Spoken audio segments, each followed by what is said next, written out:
Bonjour à tous, aujourd'hui addition et soustraction de fractions. On va distinguer deux cas de figure. Premier cas, si deux fractions ont un même dénominateur. La somme ou la différence de deux quotients de même dénominateur est obtenue en additionnant ou en soustrayant les numérateurs mais en conservant le dénominateur commun aux deux expressions. C'est-à-dire, j'imagine trois nombres A, B et C.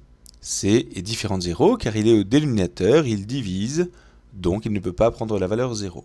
A sur C plus B sur C sera toujours égal à A plus B sur C. Je vais donc venir additionner les deux numérateurs et garder le dénominateur commun. Pareil pour la soustraction, A sur C moins B sur C sera égal à A moins B sur C. Je vais soustraire les deux numérateurs mais conserver le dénominateur commun.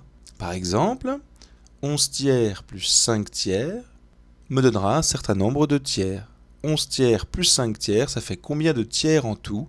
11 plus 5, donc 16 tiers. La fraction sous forme de part, on a coupé l'unité en un certain nombre de parts, j'en prends combien? Donc la somme de fractions vient dire combien de parts de cette taille j'ai récupéré. Si j'en prends 11 plus 5, j'en ai pris 16 en tout. Mais ça reste des tiers. Ici, 11 tiers moins 7 tiers, 11 moins 7 tiers, donc 4 tiers. La soustraction, c'est comme si je rendais les parts, j'en prends 11, j'en repose 7, il m'en reste 4. Bien sûr, on peut associer ça au nombre relatif. Moins 5 septièmes moins 3 septièmes égale moins 5 moins 3, le tout sur 7, moins 5 moins 3, ce qui fait moins 8, égale moins 8 septièmes. Donc ces deux fractions ont le même dénominateur, on additionne les numérateurs, on soustrait les numérateurs, et on conserve le dénominateur qui est commun aux deux fractions. Dans le cas plus général où on additionne ou soustrait deux fractions de dénominateurs différents.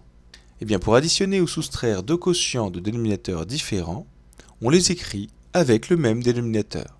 On a vu précédemment que l'on pouvait donner plusieurs expressions, une infinité d'expressions pour une même fraction. On peut donc aisément changer les dénominateurs en multipliant en haut et en bas par un même nombre. Ici, on va choisir avec soin ce nombre pour pouvoir exprimer toutes nos fractions avec un même dénominateur. On dit qu'on les réduit au même dénominateur. Puis on applique la propriété précédente. Pour réduire au même dénominateur, il faut donc trouver un nombre multiple de tous les dénominateurs. Multiple, c'est-à-dire qui est dans la table 2. Par exemple ici, A égale moins 3 quarts plus 1 huitième. Je cherche un multiple de 4 et de 8, un nombre qui serait à la fois dans la table de 4 et de 8, afin de déterminer un dénominateur commun. 8 et 4 sont tous les deux dans la table de 8. 8 fois 1, ça fait 8, 4 fois 2, ça fait 8. Je vais donc conserver un huitième, mais modifier 3 quarts. Ici, moins 3 quarts, je peux le multiplier par 2 au numérateur et au dénominateur, ça ne changera pas sa valeur. En procédant ainsi, moins 3 quarts devient moins 6 huitièmes. Or, moins 6 huitièmes plus 1 huitième ont le même dénominateur, je peux donc appliquer la règle précédente, somme des numérateurs. Ici, moins 6 plus 1 égale moins 5. A est donc égal à moins 5 huitièmes. Autre exemple, ici, les dénominateurs sont différents et le premier n'est pas contenu dans la table du deuxième.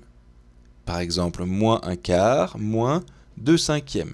Il me faut trouver un multiple de 4 et de 5, un nombre qui est dans les deux tables.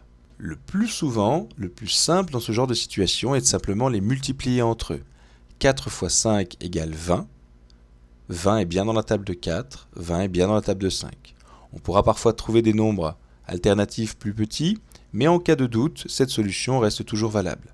4 fois 5 égale 20, donc je vais chercher à mettre ces deux fractions sur un dénominateur de 20. Ici, si je multiplie la première par 5, 4 fois 5, 20, moins 1 fois 5, moins 5. Et la deuxième par 4, 5 fois 4, 20, 2 fois 4, 8. Je vais modifier l'expression de mes deux fractions pour les mettre sur un même dénominateur. Ici, moins 5 vingtièmes pour moins 1 quart et 8 vingtièmes pour 2 cinquièmes. Maintenant que j'ai tout réduit au même dénominateur, il n'y a plus qu'à appliquer la première propriété et faire la différence des numérateurs. Moins 5 moins 8 égale moins 13. Donc B égale moins 13 vingtièmes. Dernier exemple, si j'ai un nombre entier dans mon opération.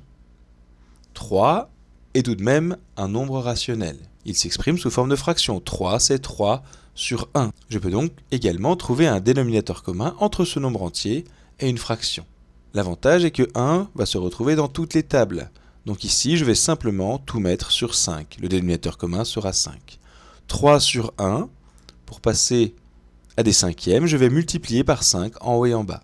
3 fois 5, 15. 1 fois 5, 5. Donc 3 sur 1 peut s'exprimer sous la forme 15 cinquièmes. 3 plus 2 cinquièmes peut donc s'écrire 15 cinquièmes plus 2 cinquièmes. J'applique ma première règle, 15 plus 2 égale 17. Donc c'est égal 17 cinquièmes. Voilà, merci.